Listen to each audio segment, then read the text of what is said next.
Y'all, this afternoon, this is your buddy George Jones over at the Bergen Gun Range with my last installment on my trilogy video of the last machine gun shoot and the last jungle walk operation. I wanted to talk a little bit about everybody wants a submachine gun. Everybody wants to be in the tax stamp club. Well, I'm in the tax stamp club. I've been in it for many, many years. I don't currently own a full blast machine gun for the simple reason that it's an economic issue.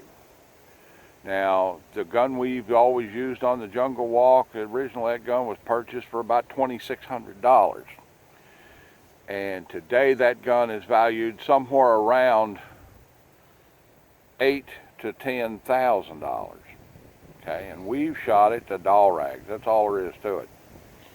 So what's your alternative? What can you do?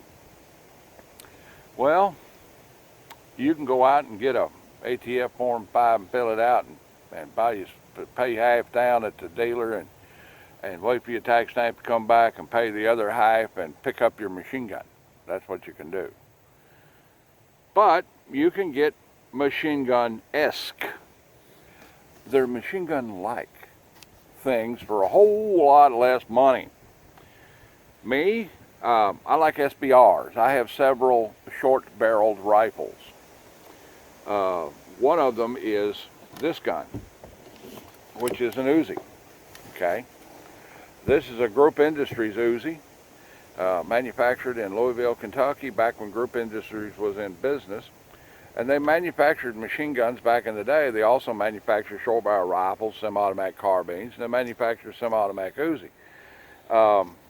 I took one of their Uzis and applied a Form 1 to it, which you can still do that. You can't manufacture your own new machine gun today, but you can still manufacture your own suppressor, your own short barrel rifle, your own short barrel shotgun, your own AOW type gun, and so forth. And that's what I did here. So I simply got my gun engraved like I was supposed to, went out, filled out my form, got my tax stamp money, a postal money order for $200, got my fingerprint cards and everything from the local cops, and proceeded to file a Form 1, and when I got it back, I could put a 10-inch barrel on my Uzi. And that's what I did. Okay? So it's kind of fun. Now, and I've got Group Industries green furniture. And it's kind of fun to shoot. And it's a good semi-automatic carbine. And you can raise a little HE double toothpicks with it pretty good. And I prefer it over a submachine gun because for the cost of a submachine gun, I can buy a pretty good four-wheel drive truck. For the cost of a submachine gun, I can buy about 10 acres of farmable land. So, you know, the cost difference between SBR and submachine gun, I like SBR just fine. You know, and I've actually taken this gun out on a felony warrant service a couple of times. It kind of comes in handy for things. And it's a good semi-automatic carbine. There's target down there 25 yards. You know, you can sit right there and clink them off. I've actually killed a coyote with this thing last year.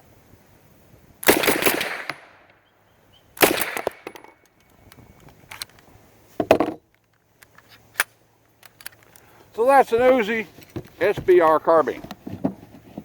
Okay. Something else you can do is you can build your own gun from scratch. You know, Ed's got this gun.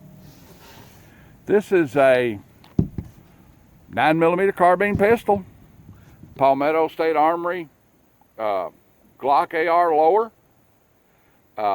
with a 9mm AR upper on it, with a, what, 8-inch barrel? 8-inch. 8-inch barrel with the standard cuts on it. Got good folding sights on it. You know, everything on there just like a Colt 9mm submachine gun would have, except takes Glock mags and is always too long for me.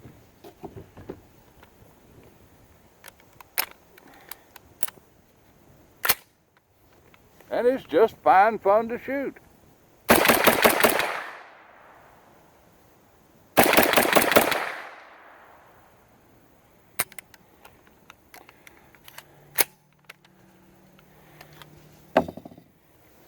And it's a $200 tax stamp, just like a machine gun, but a whole lot cheaper. Well, let's say we don't want to pay $200 tax stamp. Well, what are we going to do then? Well, you got yourself a Glock, got a nice Glock 17 somewhere.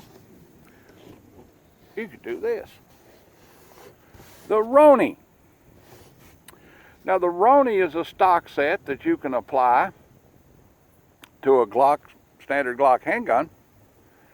Ooh, I don't have a Glock magazine. Hey, load me up a magazine while I beat my gums, will you? Okay. You can get this guy. This is a Roni. And it has a folding arm brace on it. It makes a perfectly good PDW, personal defense weapon. And, you know, and you've got a carbine, okay? You've got a carbine that's got everything on it that a modern submachine gun would have, except it's not a modern submachine gun. It's a handgun and a furniture set. And I've seen guys put tax stamps on their pistol and apply it to a Roni, you know, with a fixed style stock. And the Roni works pretty cool. Roni has penitentiary rail up here on top of it. Okay, so you can put any type of sighting system or optic that you want to have on it. It has a flashlight optic over here on the side, or a laser optic. It also has a fitting in here for you to put a flashlight if you take a notion you want one. Okay, and they make a Roni capable flashlight, compatible flashlight for it. It is folding stock. You can put the button right here, fold it around there, lock the Roni in place, and you can still use the gun, see? It has standard Glock safety on it, but this one has a guard that you can snap up there and guard the trigger guard, you know, keep you from having an accident maybe. And you have this little gizmo that goes on the back of your Glock that you can use to charge your Glock. Hey, it's a gun.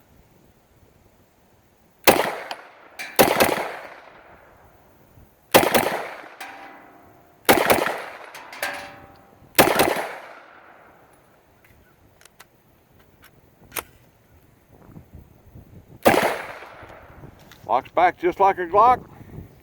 When it locks back, you got a gizmo over here that you can drop your slide with. Okay? Pretty cool. I personally like the Roni. Don't particularly care for the Glock. You know.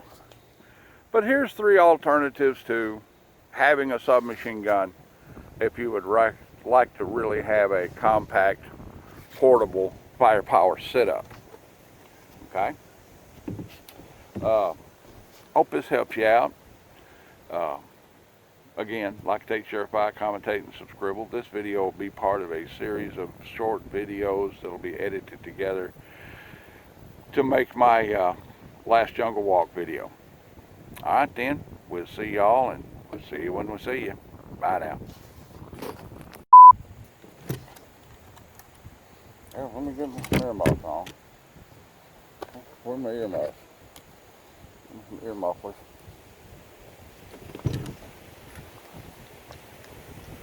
Alright, you see the 3-shot burst, and I'll see the 3-shot burst.